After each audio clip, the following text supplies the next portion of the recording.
Good evening, everyone, and thank you for joining us. I'm Tracy Noah from the Marion Library Service, and welcome to our Library Through the Lens live webinar, part of our series of adult programs delivered differently.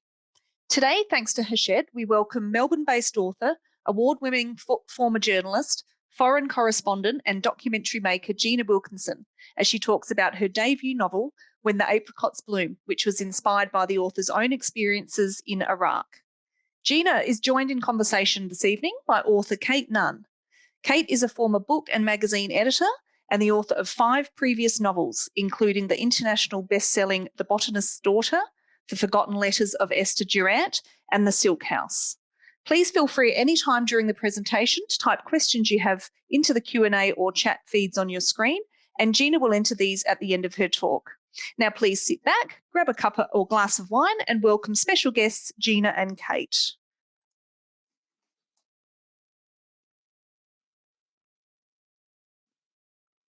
Hello everybody. Thank you for joining us. Before we start, I'd like to acknowledge the traditional owners of the lands from which we come to you, the Widjabul people of the Bundjalung Nation, the Wurundjeri Woi Wurrung people of the Kulin Nation, and the Kaurna people of the Adelaide Plains, and pay respect to their elders past, present, and emerging. Hello, Gina. Nice to talk to you. Nice to see you. Hi, Kate, and hi, everyone. I'll start off with a little bit of an introduction about Gina. She is a former ABC and BBC correspondent and lived in Iraq from 2002, where her husband worked for UNICEF. When the Apricots Bloom is her first work of fiction and was inspired by her time living in Iraq. It was selected as a Women's Weekly Book Club pick, which is always a fantastic thing to achieve, and as one of the Melbourne Herald Sun's most anticipated books of the year. Welcome, Gina. I'd like to start by asking you where the first inkling of this story came from. Did you have the characters or the setting or the conflict first? Right. Well, I would say the inspiration, I'd say, really a mix of all three. It was inspired by my real life experiences. As you mentioned, I moved to Iraq in 2002. My husband had he's Canadian, so he had moved to Australia to follow me, and then we'd moved to Thailand, where I worked as a correspondent there. And he was offered a job with UNICEF, and we thought it was a good chance for him to further his career. And actually, at the time, we were told to expect a very uneventful time, which seems hard to believe now, but at that moment, Iraq was completely sealed off by international sanctions. You couldn't fly in and out. You couldn't drive in and out. There were very, very few foreigners in the country, and the dictator Saddam Hussein kept extremely tight control. So nothing happened there without his say-so. That pretty much as we crossed the border, President George Bush in the US gave his infamous Axis of Evil speech, and it became very clear that it wasn't going to be an uneventful posting. And we had a security briefing before we went in, and one of the things we were told, was to assume that we were going to be under a lot of surveillance. And as it turned out, I discovered later one of my closest Iraqi friends was actually an informant for the secret police. And I want to say, that I don't blame her at all for that. At that time in Iraq, if Saddam Hussein or his secret police wanted you to do something, that you would be crazy to say no. But I always wondered, were we actually friends? Was it just an unpleasant duty for her? Was there any real friendship beneath this? And I guess that sort of stayed with me for many years, that question. And that's what inspired me to start writing. So the story starts with the secret police arriving at the home of an Iraqi secretary who works at the Australian embassy and demanding that she befriend her boss's wife and spy on her to learn secrets. So that was sort of inspired by my own experiences. So I guess I sort of had the germ of the two of the main characters and some of the conflict, but the plot that develops from there is fiction, but that starting point was from my real life. Right, yes. And the book features the point of view of 3 main characters, Uda, Ali, and Rania. Is there one character you think is the main protagonist, or are they all equal in your eyes? Well, they're all important. But my personal favorite, people have their own favorite characters, I guess, but my personal favorite is Huda. She is the secretary who is the unwilling informant. And I guess that's because through her character, I really get into to be able to investigate, the weighty issues of, how do people respond when they're under intense pressure, especially when they're in a situation where they have to do something that might go against their own morals or their own beliefs. Do they resist? Do they try and negotiate the situation? Do they just give in? And I guess especially from my background, I was a war correspondent. I worked in a lot of intense situations, and I know that, good people can make bad mistakes under pressure.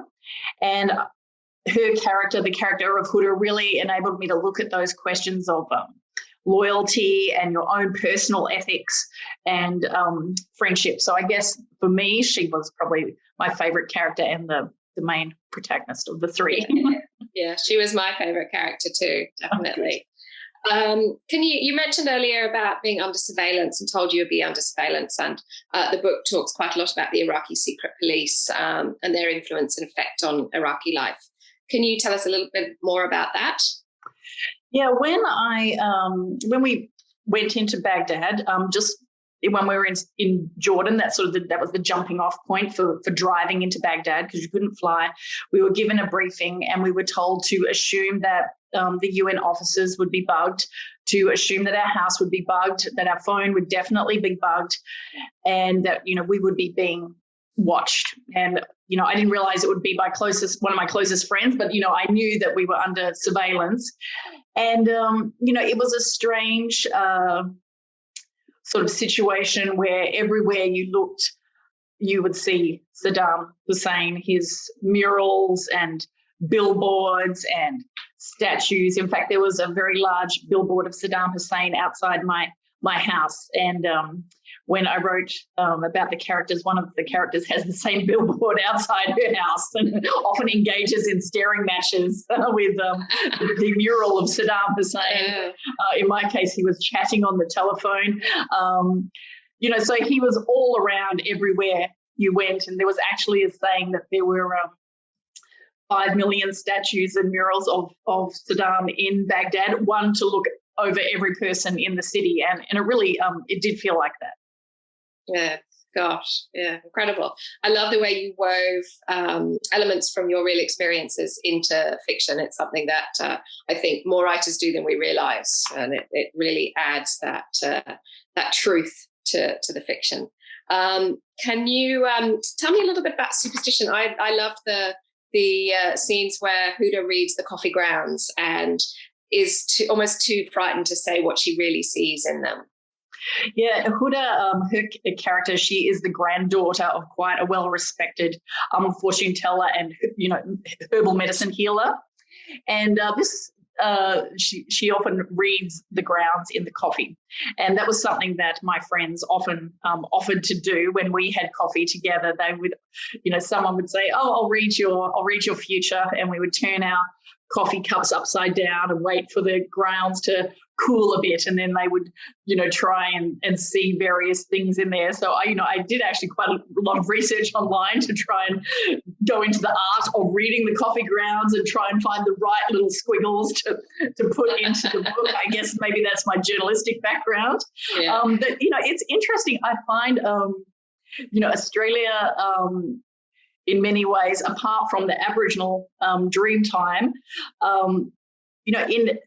there's not much of the other world in our existence, whereas many of the places I've lived, for example, say Thailand, ghosts and spirits are everywhere. Everybody has a little spirit house outside of their own house, and they give it, make offerings to this spirit house every day to keep the spirits out in this house and make sure they're happy there and they don't come into your own house. And that was, you could see more of that in Iraq as well. And even in some other places I've lived, like America, there's more of that sort of otherworldly aspect going on, and for me, I find that so intriguing and interesting. So I wanted to bring that into the story. Yes, for sure. yeah. No, it was a really compelling part of the book. And now there's the second Iraqi narrator is Rania, and she and Huda are childhood friends who've since become estranged. She's an Iraqi female artist. And obviously, I would imagine this was based on your experience of female art in Iraq. And can you tell us a little bit more about that? Yeah, when I moved to Baghdad, I knew so little about what I was heading into, and there was so little information available. You know, I was a journalist at that time, so I was pretty good at research, and yet there was almost nothing to tell me what life was going to be like there. And even the people that I contacted at UNICEF, I would be like, you know, what should I bring? What should I not bring there? Just come and you'll find out. And one of the things that I was very happily surprised by was its amazing art scene. There were more than 24 independent art galleries operating in Baghdad when I was there. And that was a wonderful experience for me. And also, it was one of the few places where I could go and meet my Iraqi friends and not have to worry too much about attracting the attention of the secret police, because a lot of my Iraqi friends didn't want to be seen out in public with me. Because, you know, there were always observers, secret, you know, covert secret police watching everywhere you went in public, and they didn't want to be seen as disloyal. But artists in Iraq, and we're talking, you know, in modern times as well as thousands and thousands of years ago, they've always been this sort of conduit between the outside world and the inside world of Iraq, and they still have that sort of role. So I could meet friends at art galleries, and we'd have a reason to be together without necessarily attracting the attention of the secret police. But I would love to actually share with you a few paintings that I saw of my favorite Iraqi artists. Let's see if I can share my screen. Okay, here we go. Yeah, this is some of the art that was quite popular in Baghdad when I was there. Amr al-Obaidi, he's done many paintings. In fact, I have 3 of his at my own home. This is Ismail Kayat, another modern artist. These are works by Lubna Musa. She's a good friend of mine, and she works in very different mediums. You know, she's got a wide range of styles. And another talented female artist. And Wadad Al-Fali is another very well-known, very well-respected Iraqi artist. She is a woman in her 90s, I believe now, and she set up one of the first independent art galleries in Baghdad. So she's had, you know, an amazing influence. And this is Ismail Fatah, another more modern artist.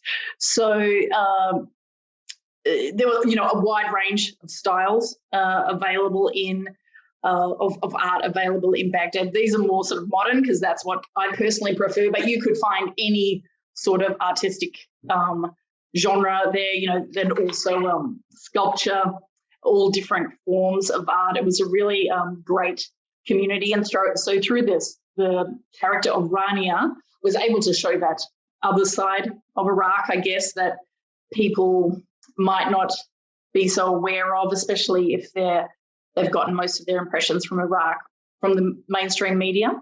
Yeah. So that was, you know, I really loved, you know, personally, I loved that side of Iraq, and I also wanted to show that it wasn't all oppression and gloom, that there were, you know, of course, many other things happening there and some quite wonderful scenes. Yes, and look, people will still make art no matter what the horrific events going on around them. That's something I think I've discovered in my own work as well. Yeah. Yes, quite interesting. And then before you exit that screen, readers first meet Rania at is it Mutanabi Book Market? Is that how you pronounce it? Yes. And it's such an evocative part of the narrative. I guess particularly for me as a book lover, this idea. And when I was doing some research, I came across something that said, and I don't know if it was from this time or a bit later, that the booksellers used to leave their books outside in the streets, and a thief wouldn't take it because they saw no value in it, and a book lover wouldn't steal it because they wanted to pay for it, Wow. which was just absolutely fascinating. Or is that an urban myth? I don't know if that's true. I guess I didn't go there at night, so maybe maybe once upon a time. Yes. I'm not quite so sure, because actually there are many very valuable books at Mutanabbi Market, but it's a huge market. It's in an old Ottoman era part of Baghdad, and this was another one of my all-time favorite places in Baghdad, and that's where we first meet the character of Rania. She's actually selling off the remnants of her grandfather's once great library, because unlike Huda, who she's actually a childhood friend of Huda's, Rania was raised in a very wealthy situation. She's a sheikh's daughter, and Huda was a village girl who belonged to her tribe. I really wanted to incorporate Mutanabbi, such an atmospheric and awesome place to visit. You'd go down these Ottoman era streets and the books would be laid out everywhere.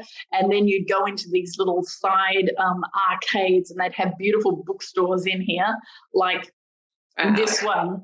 And when Rania and the other main character, the diplomat's wife, they meet in a place very similar to this, where you can smell the paper and the ink, and there's books just 360 degrees. And, I feel like, if the situation stabilizes in Baghdad, and if it ever became possible to travel there, it would be such an amazing tourist destination, because it was amazing. Yeah, just fantastic experience. Quite extraordinary. And did the Iraqis really value books and learning, do you think? Yes, yeah, definitely. Artists were highly revered and are highly revered in Iraq. In fact, they had a pension for artists, the government. Wow. And the Iraqi culture is one that really does value art, philosophers as well, thinkers, intellectuals. And, going back for millennia, it was a real centre of learning. I mean, that's been the case for like thousands of years. That's where like the first written language came out of Iraq, the first, legal system, those sort of things. So really Iraq has always been, a great contributor to the arts and to thinking and intellectual life. Yeah. Yes, and that's one of the things I really enjoyed about the book. Its richness of cultural detail, even down to the foods that they ate and cooked, I found fascinating. And then also you talk about the golden years of the 1960s and 70s, which sounded like a very different kind of Iraq. Can you tell us a little bit about what it was like there then, to live there? Yeah, I think probably a lot of us, when we're in high school or maybe even primary school, we learn about ancient Mesopotamia and, the invention of the wheel, and the very, very old period where Iraq was, a real driver of society. But there was a period also in the 60s and the 1970s, which Iraqis are very, very fond of. They often talk about it. And that was a period they called the golden years.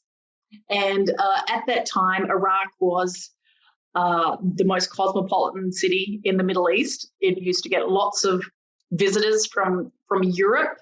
It had many, many expats, a lot of American oil people, a lot of women working as teachers and nurses from Europe, from Australia even. And so it was a real cosmopolitan city. And in fact, I have a friend who used to talk about when he used to go water skiing on the Tigris when he was a little boy, something very exotic. Well, yes, it wasn't happening when I was there, but, there were casinos all along the Tigris River. There were cafes, and it was really, really a booming period. But, the 70s is also when Saddam Hussein came to power. And over time, Iraq entered the war with Iran. And, of course, the situation began to change dramatically. But, a lot of Iraqis still talk about the golden years and sort of long for the golden years, I guess. Yeah, it's a very sort of important moment in time. And I did try and work that into the book as well. Yes, no, I appreciated those references, definitely. And I'd like to just ask you about the third narrator, who's Ali, who is half American, half Australian. Is that right? Yes. And she's a diplomat's wife. She comes across as fairly naive. She's quite young and doesn't really understand the situation she's in. And that, obviously then she gets embroiled in the drama. To what extent is Ali autobiographical, even slightly, or is she somebody totally from your imagination? Yeah, I guess there are bits and pieces of my own experience put into Ali.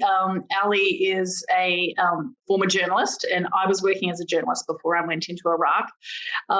We both faced the same dilemma that Saddam Hussein did not allow foreign journalists to live in Iraq. And we both ended up using the same awful visa category to enter Iraq, and that was the visa for the dependent spouse, which was quite a change for me. When my husband was offered the job in Baghdad, I knew that if we went, I would have to give up my job as a journalist for a while, or at least put it on the back burner. But, the journalist in me was also sort of intrigued about going to a country that was so cut off from the outside world. Oh, yeah. But I thought, if they check into me, if they Google my name, they're going to see reports from me. But I was banking on them thinking she's just the wife. And I think that's what they did. And that's the same thing that Ali does in the story. At least, I think that they thought she's just the wife, but as it turned out, one of my closest friends was a secret police informant. So maybe they did the whole time. They had tabs on you. They kept tabs on you for sure. And what was it like to live there and not be able to work when you'd had a career, quite a big career previously? Did you feel like you had to hide a part of yourself, or you just weren't your full self there? Well, actually, unlike the character Ali, I actually went out and got a part-time job. I got a job working for the UN Oil for Food program. So that was good for me. And I also studied Arabic every day, which was helpful. Is that a hard language to learn? It was much easier. I've learned a few languages. It was much easier once I learned the script. Once I learned to write, it made a lot more sense, the grammar. So I would say that's one of the languages where if you learn the script, the grammar will make a lot more sense. I feel Ali went around, poking into sensitive matters. I knew I was being watched. I didn't know that it was by one of my closest friends, but I knew it. And so I was very, very careful before the war started not to go investigating sensitive matters or poking around where I wasn't allowed to. And of course, she's on a mission to find out about her mother, who was a nurse in Iraq during the golden years. And she's not as careful or perhaps doesn't think about the ramifications. I think over time she comes to learn more about it. But, I did want to make her naive in a way. I guess that possibly relates to my experiences with the war in Iraq and how the West went in thinking that this will be easy and we'll be welcomed with roses in the street, and in a very naive and sort of unprepared way as well. And so I guess I was sort of injecting a little bit of that overconfidence and naivety into the character of Ali. Yeah, that makes complete sense. I'm just curious, you mentioned obviously that there was one of your closest friends who turned out to be working for the secret police as an informant. How did you discover that she was doing this? Was it at the time? At the time, after a while, I did start to suspect something. Just because she was willing to be seen with me in public so often when my other friends weren't. She was very, if I had been out with someone and she didn't know about it, I tried to put it down to jealousy, but it was probably more that she was worried that she'd get in trouble because she didn't know where I'd been and who I'd spoken to. I shared my suspicion with some of my foreign friends, and they all told me I was being paranoid. But, as it turns out, I wasn't. I discovered it, or I had it confirmed for me after the war, actually. Yeah. So no, trust your gut on things. So that's that is so true. When I think about over the years when things have gone wrong, or not the way you want it, it's usually when I didn't trust my gut. Very good, smart words there. Yeah, interesting. And just to talk about those kind of friendships, how did they inform the characters in the novel? Are any of those characters based or in part on some of the friendships you made? Yeah, I would say very much so, actually. I had quite a lot of artist friends, and that obviously inspired the character of Rania. And with Huda, I feel like she is very sort of resourceful and practical and doesn't give up. And that's what I found with my Iraqi friends, especially my Iraqi female friends. They really suffered a lot, and they kept going, and they didn't allow themselves to become bitter, or they didn't get cynical. And I personally found them very inspiring. We had some terrible experiences together, especially during wartime.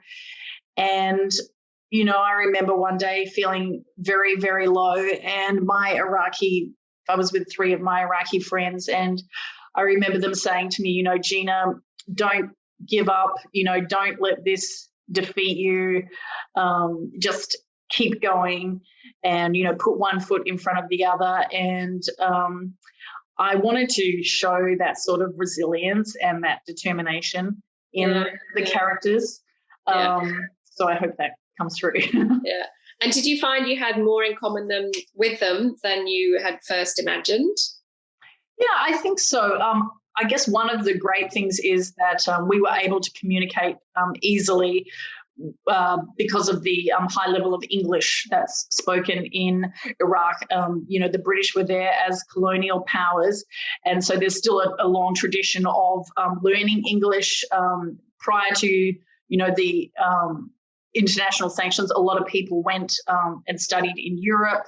Many of my friends spoke multiple languages, so we didn't have a language barrier between us.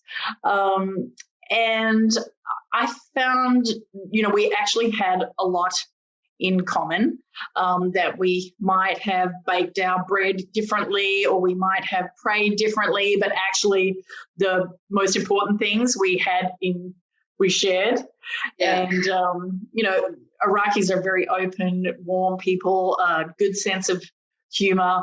And, even though there were so many things that we couldn't discuss, I feel like it was pretty easy to make friends. And also I think because in the period, leading up to the war and then during the war period, we suffered some big losses together, and that sort of thing really bonds you. Yes. That sort of shared experience can be something that lasts with you. And I mean, it's 20 years now almost since I left Iraq, and I'm still in contact with my friends there. And, I've lived all over the world, and when I look back at, almost all of my Iraqi friends I'm still in contact with, and whereas others, over the years have dropped off, or we've just fallen out of contact, we're still quite tight. Yes. And, so it was, a really tough time, but I feel like the friendships that I made were really strong. Yes. In fact, we've got a couple of questions, one from Zoe. Hello, Zoe. She says, how long did you live in Iraq? And even with the circumstances you've described, do you miss it?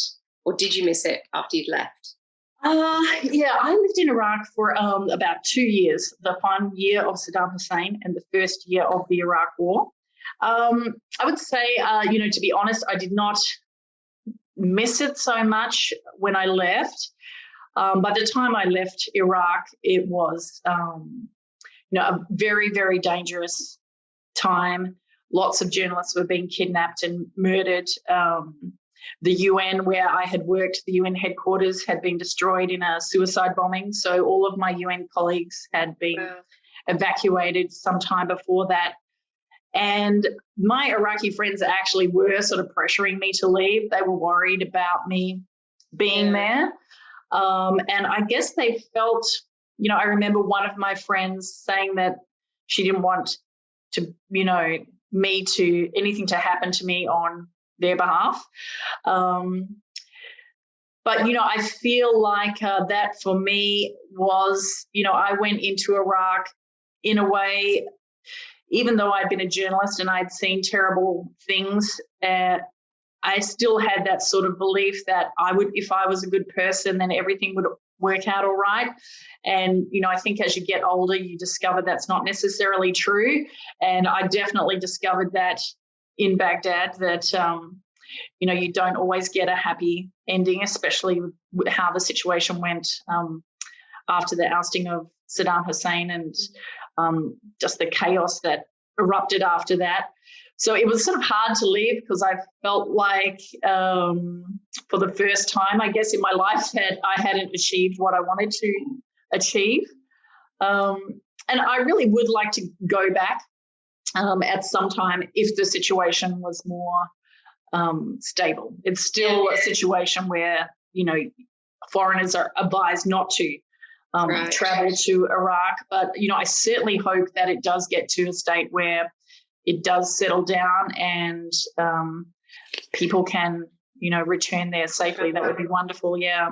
Yeah. Was your time there cut short because of that? No, I don't think that was it.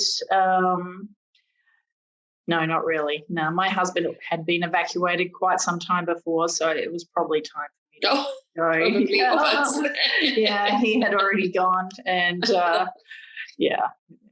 But and a question from Jane. She wants to know if you're still in touch with your Iraqi friend who was an informant. Did you ever speak to her after you found out and have a conversation with her about it or not? Yeah, I tried twice to have that conversation with her because she actually lost her job as a result of it. Her workmates came forward and identified her as one of the two main informants working for the regime. And I guess at that time there was a lot of wounds that needed healing. And so she lost her job as a result, and she came to me for help to find another one. And that's when I found out. I knew her boss and I went to see him and I said, what's going on? This is crazy. Why are you getting rid of her? And he said, well, unfortunately, the local staff association is insisting that the, more everyone had to answer questions, but there was a step above that where you were more of a collaborator, I guess, that they had to be, they couldn't keep working with them. I think that's changed, though. I think Iraq had to go through a period of perhaps learning to understand why people made those sort of decisions and perhaps that they didn't have a choice in it. But at that time, there was still a lot of anger. A lot of people had suffered so terribly under Saddam Hussein that if you were viewed as an informant or a collaborator, there was a lot of anger towards you. But that's changed since then. In fact, I know she's got her old job back. So, obviously people came to reconcile that. And I did make a date to see her and try and discuss it with her. And she made some comments that made me worry about my own safety. So I didn't raise it. Yeah. And then I saw her again many years later, about 5 years later. And again, I said to my friends, we met each other by accident, actually. And I wanted Whereabouts were you? We were in Amman. I was in Jordan. And she wanted to go out for lunch, arranged to go out for lunch. And I also wanted to go out for lunch and just, because I've been carrying this around for years. And actually my other Iraqi friends asked me not to tell her because they said, maybe she's not an informant anymore. But when Saddam Hussein was ousted, the power structure splintered. And they said she could be working for anyone. And if she knows that she's going to know that we probably know. Yeah. And at that time, it was very, very dangerous. All the foreigners had left Iraq pretty much by that stage. And there were a lot of kidnappings and murders of Iraqi people. And, I didn't feel like my desire to sort of close Closure. that circle. Yeah, get closure was enough to make making my Iraqi friends more stressed about their own safety. So I just didn't meet with her. So, I guess that's probably part of the reason why so many years later I was still wondering about that relationship, because we never really got to resolve it. And, I wonder if that's why a lot of novelists, I don't know, experience this, you write your unresolved issues. Yes, absolutely. Because, real life is so much messier than fiction. Yeah. And you can answer some of the questions that maybe you were too scared to ask before, or you didn't have the opportunity to ask before. You can answer them in your book. Yes. It's still a unresolved situation. Yeah. And can you tell us about some of the research you undertook for the book? Obviously, aside from your own experiences and your memories, how else did you research, and what did you research? Oh, yeah, gosh, I researched everything and anything. I'm sure, Kate, you being a historical fiction writer would know this, but I would just go down the rabbit hole of Google, looking at all sorts of things. I looked at crop reports to make sure I had the right crops growing in the field. I'd look at migrating bird reports to make sure the birds in certain places matched. I did the research into reading the future in coffee grounds. I read a lot about herbal medicine in the Middle East and different studies on different types of herbal medicine and what would be used. Thank goodness for the internet. I also drew a lot on my Iraqi friends for help with small details. Sometimes I would do things like send them a photo I had taken, and I'd say, what's this in the corner, like from markets and stuff like that. I'd be like, what's this item here that this person is selling? For example, there's a type of stick that you use for brushing your teeth and things like that. And I'd say, what's in this jar? And they say, oh, that's a stick for brushing your teeth. And so I'd use them quite a lot for checking like little small details and also big details to make sure I had things right. So they were a great resource. Three of my friends in particular were a huge help with like fact checking. So you think you know, and then all of a sudden it's like, oh, but I didn't know what this was, or that. But I guess that journalistic inquiry, makes you want to get it right. Yeah, I'd say, the journalism really helped with the fact checking. But on the other hand, it was sort of, it had its pros and cons, because I found myself I had to sort of train myself not to get too stuck up on what really happened in real life, and to get creative and to think, well, go beyond your own experience. What else might happen? And also I found often that, I would try and put bits of my real life experience in there. And once they were written down, they would just seem unbelievable. I thought, because that old saying that, truth is stranger than fiction actually is often true. So I had to, sort of let go of some of my own experience and get a little bit more creative. So I had to sort of, use my journalistic skills for the research, but try, as far as plot and plot twists and stuff like that, to get a bit more creative. So actually, Jane has asked, she says, after writing as a journalist for so long, how did the process of writing fiction differ, and did you enjoy it more or less? Well, I guess with journalism, you get, reasonably immediate gratification, or because you've completed your task. Especially, I'm a radio journalist, so you could have something on the hour, a story happens, and you could be on air 10 minutes later. And whereas a book, you're sitting in your office or wherever you write, and it will be years before you know whether it will even get on the shelf or whether anyone apart from your spouse will ever read it. So, it's, I guess, journalism is very immediate, and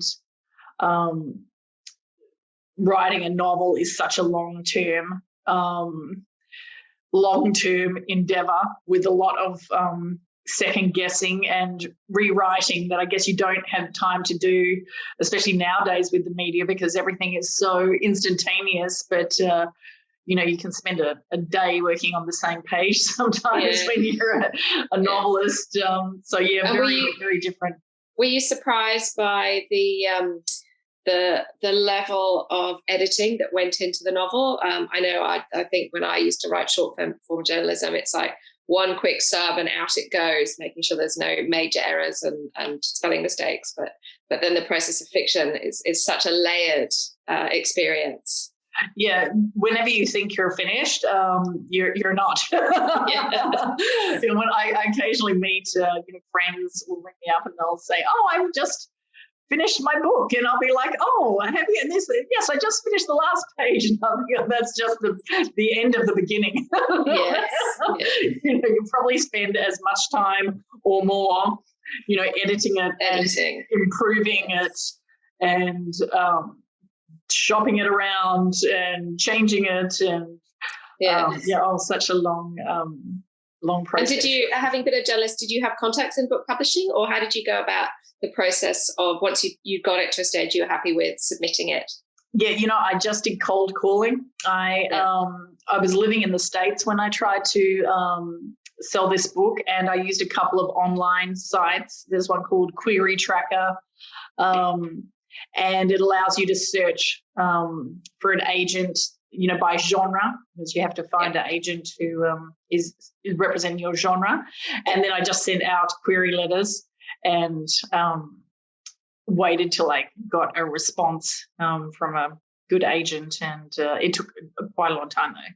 Certainly wasn't easy. But no, I didn't really have any inroads into the publishing industry.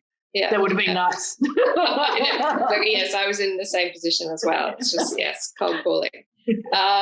And how long did the book take you to write, do you think? How long did a first draft take? Yeah, I would say probably a year for the first draft at least. I started writing it actually when I was back living in Bangkok again, and we moved in the middle of it to Washington, D.C. Yep. And I had a couple small kids at that stage as well. So it was sort of a sporadic endeavor. And I'm not really a sporadic writer. I'm not one of those people who I'm very jealous of that say, "Oh, I wrote 5 pages at the bus stop," or "I wrote a chapter while waiting in the doctor's surgery." I am not one of those people. I'm so jealous of them. I wish I had that ability, but I actually need some extended period of quiet to get started. I would say at least a year for the first draft. What about you, Kate? How it was very, very similar. About a year for my first novel. Yes, and then it took about a year to sell. So it's a marathon, not a sprint, for sure. Do you enjoy writing fiction more than journalism, or the opposite? I guess they both have their attraction. One of the things I loved about being a journalist was meeting other people and interacting with people and hearing their stories and getting their stories out, because I'm quite a sociable person. So I miss that sort of interaction. I got a lot of enjoyment out of meeting people and interviewing people. So I miss that. And radio is quite a high adrenaline sort of on the hour, every hour type experience. So they're very different, but also I'm older now. Journalism is more of the sort of I did is more of a young person's game. But actually at the moment I'm just wishing for some more time to write. Some more quiet time. The constant refrain. Yes. And when you began to write fiction, did you know much about the art of writing fiction? Did you learn the craft? Did you research that as well, or how did you go about sort of upskilling yourself? Yeah, well, actually, I had a book published in 2008, narrative nonfiction. Yep. And so that helped with the long form aspect. But in terms of the craft, I actually did read a lot of books about writing. One of my favorites is Read Like a Writer by Francine Prose. Very appropriate name. Yes, a name like that. I think she reviews a lot of books for the New York Times, and that was more about analysing text that you're reading and seeing what you like in it. So I found that quite useful. There was another one called Bird by Bird by Anne Lamott, which is more like a sort of motivational. It is. It's such a generous book. It really is. And then, ironically, there was one that I found really helpful. It was called something like "Don't Murder Your Mystery," and it was about all the basics of fiction writing, about how to plant a red herring, plot twists, mistakes that I guess you don't realize you're making them when you're first starting out. So it was very good for the nuts and bolts. It was sort of like a cheesy book writing for dummies, mystery book writing for dummies in a way, but it actually had practical stuff in there that I used. And I also joined a few writers groups. One of them that was very helpful, I joined a writers group that was mostly made up of women from the Middle East. And they were a great help because, they also helped me with fact checking and so just, spinning ideas off each other. And another one I joined at my local library in Washington, D.C. So all different, people of all different backgrounds writing all different things. And that was very helpful. Although you do have to learn, I guess, one thing I learned from that was never to rule anything out. Sometimes I think, that is just a ridiculous suggestion. Not that I would say it out loud, but I always found go home, give it 24 hours. And sometimes I go, actually, I think they have a point. Yeah. And but then you also have to, in a way, have some confidence in your own. Yes, a bit of self-belief. You can get a lot of conflicting advice. Put it that way. But, let's say for anyone that's going to join a writers group, they can be a great resource. And if you get feedback, don't dismiss it, even if it seems like very inapplicable to your case. I always say give it 24 hours. Yeah. And then if you still want to dismiss it, fine, go ahead. Because as a writer, also you've got to believe in your story, but always give it 24 hours to marinate about it before you rule it out. Yes. And Jane would like to know, have your friends in Iraq read your book? Yes, some of them have. The three main people who read it, of course, they read the manuscript as well. And I was so happy. One of my friends in Iraq, we've had such a hard time getting the book to him, and he got it just a couple weeks ago. And so that was a relief. That was the last of the three to safely make it into their hands. And some of my other Iraqi friends have also read it.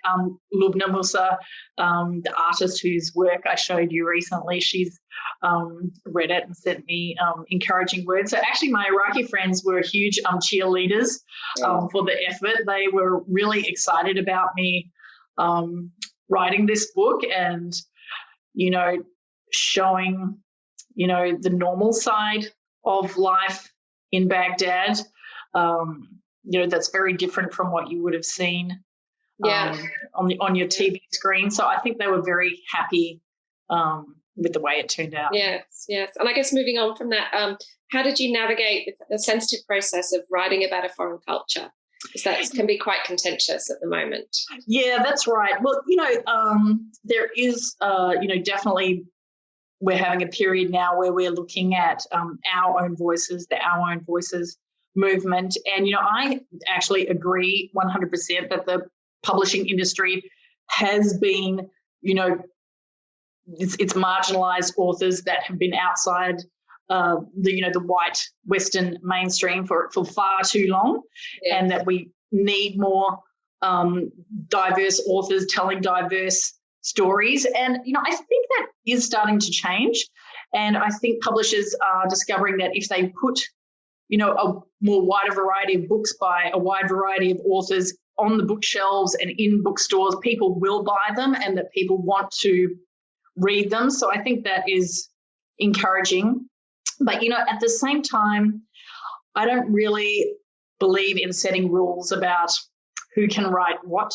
Yes, agreed. Zadie Smith is a great British novelist and person of colour, and she wrote about this, and she said that, she had written from the point of view of adult and child, male and female, black, brown, white, gay, straight, and even alive and dead. And that she didn't think that, that a character and the author had to have what she called autobiographical coordinates. Yeah. And I think that's I think that's a great way to explain it, because, I grew up in very, very small towns in Western Australia, and I went on to live in some of the biggest cities all over the world, others not big cities all over the world. And I found that, we had differences, obviously, in the way that we did things, but the most important things we actually shared. And that was, the desire for safety, for freedom, the importance of family and for feeling secure, and the most important things we had in common. And, I find at the moment, society feels so divided, and books, I think, are even more important in this age of social media, because it enables you to step into someone else's shoes, someone that you might never get the chance to meet in real life, and perhaps see things from their perspective and understand why they took the steps they did or why they handle things the way they do. And, I hope when people read my book, when they, for example, might think to themselves, well, maybe I also would have been a secret police informant in that situation. Yes. I think at the moment fiction is so important in bringing us together. Yes, yeah. Yes. Somebody else has asked, did you come across any specific challenges in writing it, and what would you do differently next time? And when you develop your characters, did you already know who they were before you began, or did they develop as you went along? That's probably two parts to the question. So did you come across any specific challenges? I would say the characters, they evolved. I would say the characters evolved over time. I think Huda became more active and courageous over time compared to the first draft. The later drafts, I feel like she was more of a driver of what happened rather than passive. And there's a part of the book where she is passive, and then she realizes she has to take control of the situation. So I think she evolved over successive scripts. Probably Ali evolved a bit. I think I made her a little bit too naive to start off with, and she's still a bit naive, but hopefully not as much as she was to start off with.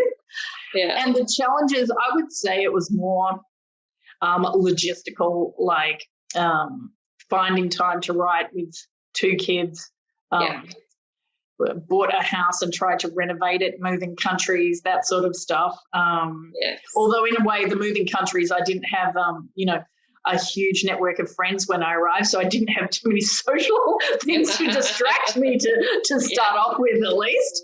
So it can be hard to protect that writing time, can't it? Yeah. Yes. And I guess just the second guessing is, I quite often wrote something and then I would come back and try and rewrite it, and a day later I will have reverted somehow after doing 10 different versions back to the original version. Yes. And I think when I write my next book, I would like to try and write my first draft without as much editing going on. I tended to try and be 100% happy with what I had previously written before moving on, which I think sort of slowed the process down quite a lot. And so I would like to try being less judgmental of my first draft and more just using it to get the ideas out rather than agonizing over is that the right word?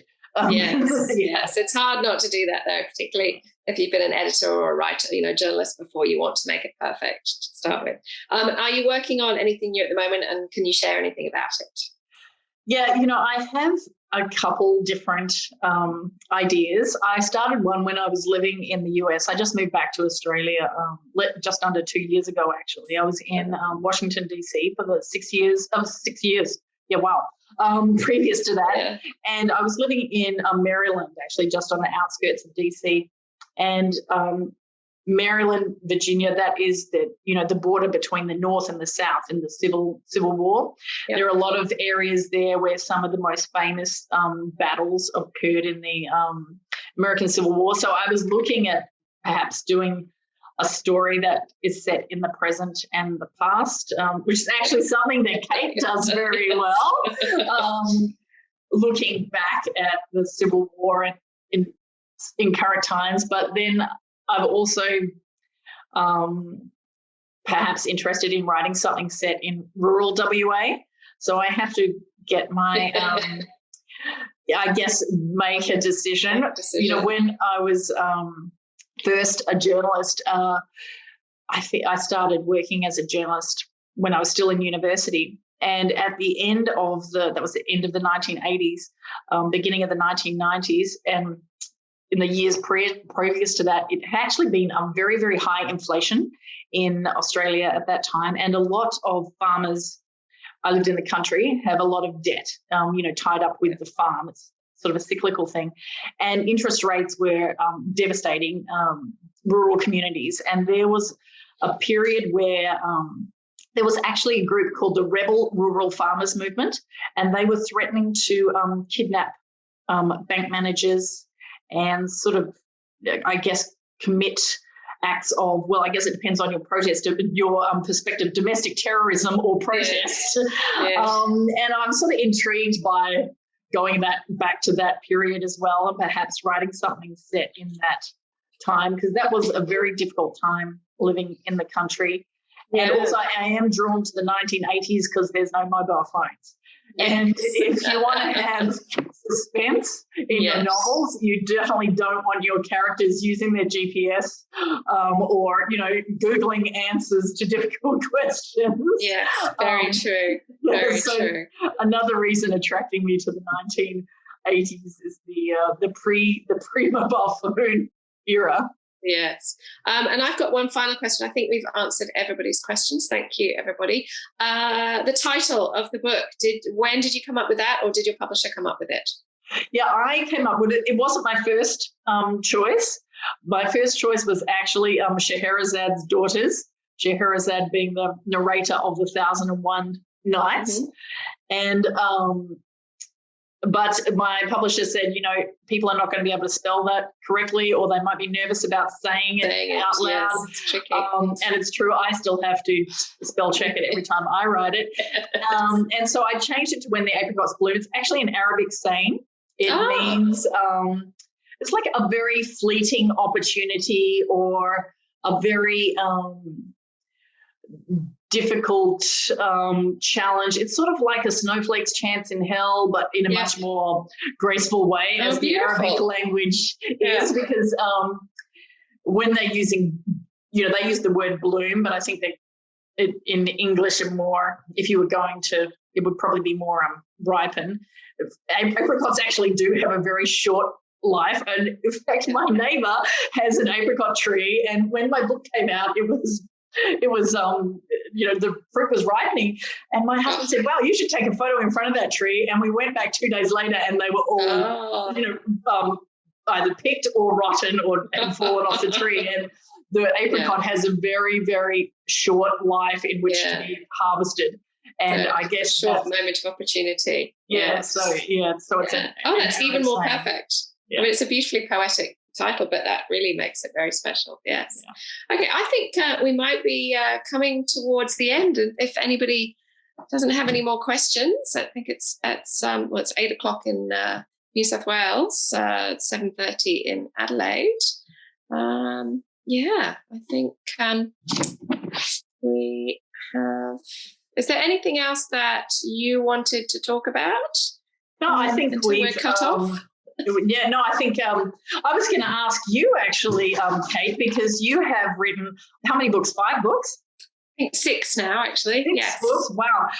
Where do you get your ideas from? People always say, where do you get your ideas from? How do you keep coming up with great plots? Ideas are kind of floating around in the ether, and it's a bit like tuning into an old-fashioned radio. once you suddenly kind of dial in there and start thinking, everything becomes a story idea. And then it becomes a process of filtering them out and kind of examining them, turning them around, looking at them and going, no, maybe not that one. And actually last year I spent a long time thinking about an idea that I eventually put down and started on a different one.